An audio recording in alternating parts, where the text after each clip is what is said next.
Wala lang, ang swerte-swerte ko lang talaga na nandito ako sa Cebu guys. Kasi as an affiliate, no, diba, sobrang higpit na ni TikTok. Kaya napalabas ako ni TikTok kahit alam mo yon.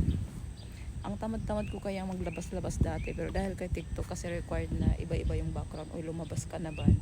I guess TikTok is teaching us how to, to make life. Siguro kaya bawal yung background kasi kadalasan sa atin is nasa bahay lang tayo nag-promote. And isa din sa mga bagay na pinapasalamatan ko talaga no is nandito ako sa Cebu kasi ang dami-dami mga puntahan dito guys. Nasa liblib lang talaga ako na ako lang yung mag-isa. Hindi ako nakakaabot ng tops kasi pagdating ko sa tops nilalamig na ako dyan. Ang lamig. I-flex ko na lang din sa inyo tong bonnet na to.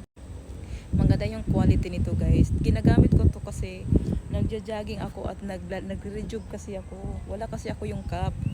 Kaya ito na lang muna yung ginamit ko. Makapal net, nagwakapal dye para na din matabunan yung airport sa noo ko. Tingnan mo na. Domestic, international na yung pang international na. Kaya ayun. Medyo mainit na at hindi ako nakapagdala ng sunscreen. Kaya ayun, ginamit ko siya ngayon kasi nagja-jogging ako.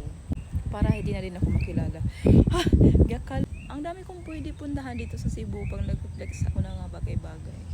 Kaya siguro ang daming gustong pumunta dito sa Cebu. Kasi tingnan mo naman kasi yung view ko dyan. Lagi ko na lang din sa basket tong bonnet na ito guys. Para pag kailangan nyo din. Para bongga to pag pag pumupunta kayo sa Baguio, pag nagbabakasyon kayo or nagbubiyahe kayo. Jogging. Ginagamit ko siya kasi nga umiinit na pag mga 7 AM. Nasisira yung aking beauty. Kaya ayun, ilagay ko na lang dyan sa basket kung saan ko siya nabili.